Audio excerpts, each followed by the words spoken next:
आज टिफिनमध्ये मी बेसनचा पोळा देणार होते, तर त्यासोबतची रेसिपी मी तुमच्यासोबत शेअर करते। बेसन पीठ घ्यायचं, त्यामध्ये बारीक चिरलेला कांदा, कोथिंबीर, त्यानंतर लाल मसाला, धने पावडर, हळद टाकायचं, मीठ टाकायचं आणि मग पाण्यामध्ये व्यवस्थित मिक्स करून घ्यायचं। तर ह्याचं बॅटर हे असं ठेवायचं, जास्त पातळ पण नाही, जास्त मीडियम पण नाही। आणि ह्याच्यामध्ये लसूण आणि जिरे आणि थोडासा ओवा बी बारीक वाटून टाकलेला आहे, तर तुम्ही पण टाकायला विसरू नका।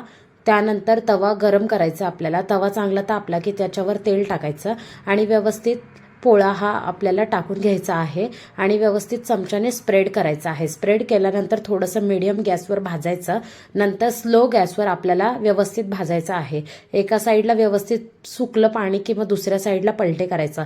अशा प्रकारे बेसनचा पोळा खाण्यासाठी रेडी आहे। कशी वाटली रेसिपी नक्की कॉमेंट करून सांगा आणि तुम्ही सुद्धा रेसिपी नक्की ट्राय करा। भेटूया नेक्स्ट अशा एका व्लॉगमध्ये। बाय।